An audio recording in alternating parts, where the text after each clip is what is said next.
حضرت فقیہ ابو اللیث سمرقندی رحمۃ اللہ تعالی علیہ فرماتے ہیں جو قبر کی تنہائی اور گھبراہٹ سے بچنا چاہتا ہے اسے چاہیے کہ 4 چیزوں کو اختیار کر لے، 4 چیزوں سے کنارہ کشی کر لے۔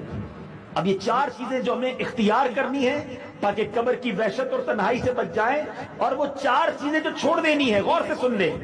آپ فرماتے پہلا عمل نماز ہے، نماز کی پکی پابندی کرنی ہے۔ نیت کریں آج کے بعد ہماری کوئی نماز قضا نہیں ہوگی۔ دنیا بھر کے مسلمان نیت کریں انشاءاللہ آپ نمازی بن جائیں، اللہ نماز پڑھنے والوں پر خاص رحمت نازل فرماتا ہے، کوئی آفت مصیبت نہیں آئے گی انشاءاللہ، دنیا میں بھی نہیں آئے گی، قبر بھی روشن ہو جائے گی۔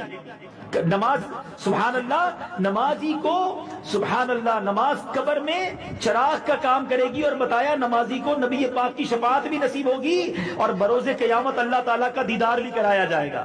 نماز خود بیماریوں سے بچاتی ہے، تو نیت کریں آج کے بعد کوئی نماز قضا نہیں ہوگی۔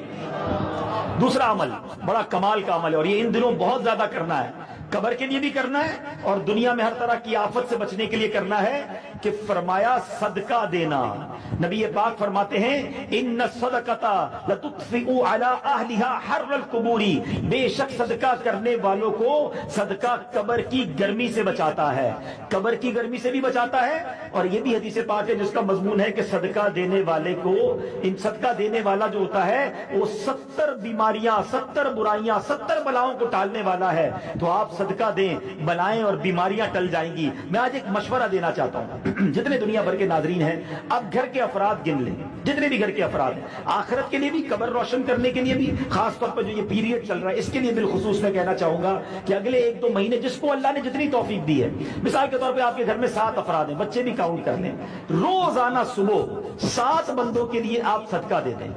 اب آپ 10 روپے دیں، 5 روپے دیں، اللہ نے دیا 100 روپے دیں، جس کو جیسا اللہ نے نوازا، ایک بندے کا 1000 روپے نکال دیں، روز صبح صدقہ کریں۔ اب اس کا طریقہ یہ بھی ہو سکتا ہے دعوت اسلامی کے مدنی عطیات باکس میں اپنے گھر میں کوئی باکس رکھ لے، اپنی دکان میں رکھ لے اور روز صبح صدقے کی نیت سے ڈال دیں، یا کسی غریب کو دے دیں۔ دعوت اسلامی کو دے ضروری نہیں ہے، دے تو بڑی اچھی بات ہے، کسی بھی غریب مسلمان کو دے، اللہ کی راہ میں روز صبح صدقہ دیں، تھوڑا بہت صدقہ ہر گھر کے افراد کے نام پر نکال دیں۔ انشاءاللہ حدیث پاک پر اطمینان رکھیں، صدقہ بلاؤں کو ٹالتا ہے، کسی قسم کی بلا ہمارے گھر میں داخل نہیں ہوگی، اور انشاءاللہ قبر کی وحشت سے بھی بچیں گے۔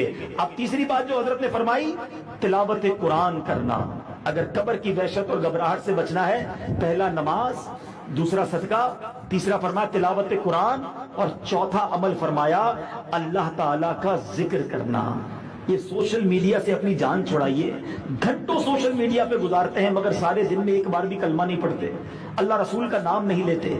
ذکر اللہ کریں، درود پاک پڑھیں اور روزانہ ڈھیروں نیکیاں کمائیں۔ یقین کریں روایتوں کا مضمون ہے مرنے کے بعد نیک بھی پچھتائے گا اور گناہگار بھی۔ لوگوں نے عرض کی کہ حضور نیک گناہگار پچھتائے گا، یہ تو سمجھ آتا ہے اس کے گناہ ہوں گے، نیک کیوں پچھتائے گا؟ فرمایا گیا کہ نیک اس لیے پچھتائے گا کہ اس کو وہ لمحات یاد آئیں گے جو اس نے فضول گزارے، خالی گزار دیے، ان لمحات میں بھی اللہ کا ذکر کرتا، کچھ عبادت کر لیتا اور خزانہ آخرت کا پا لیتا۔ تو ذکر و اذکار کرنا اپنا معمول بنائیں۔ تو یہ 4 عمل ہو گئے جو اپنانے ہیں، اور 4 چیزیں فرمایا اگر قبر کی وحشت اور گھبراہٹ سے بچنا ہے تو 4 چیزیں چھوڑ دے۔ نمبر 1 فرمایا جھوٹ۔ نیت کریں انشاءاللہ آج کے بعد کبھی بھی جھوٹ نہیں بولیں گے انشاءاللہ، سچے آقا کا امتی ہو کر جھوٹ بولوں۔ حدیث پاک کا مضمون ہے جو ایک جھوٹ بولتا ہے اس کی منہ سے اتنی بدبو نکلتی ہے کہ رحمت کا فرشتہ 1 میل دور چلا جاتا ہے۔ اب بتاؤ فرشتہ ہی دور چلا گیا اور رحمت کے فرشتے ہی دور ہو گئے میں جھوٹ بول کے، تو کدھر سے گھر پہ برکت آئے گی؟ پھر آفتیں ہی آئیں گی نا، بیماریاں آئیں گی۔ سچ بولیں انشاءاللہ دنیا میں بھی خیر رہے گی، آخرت میں بھی خیر رہے گی۔ دوسری بات خیانت چھوڑ دیں، کوئی بھی امانت آپ کے پاس رہے وہ امانت پوری لوٹائیں، خیانت نہ کریں۔ تیسرا فرمایا چغلی، ادھر کی بات ادھر پہنچانا، ادھر کی بات ادھر پہنچانا، مسلمانوں میں لڑائی کروانا، یہ قبر میں اندھیرا لانے والا کام ہے۔ قبر کی وحشت سے بچنا ہے، چغلی سے بچ جائیں۔ اور چوتھا عمل بتایا پیشاب کے چھینٹوں سے نہ بچنا۔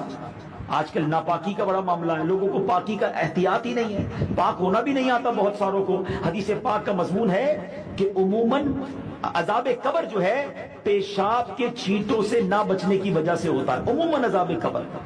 حدیث میں مضمون بھی موجود ہے.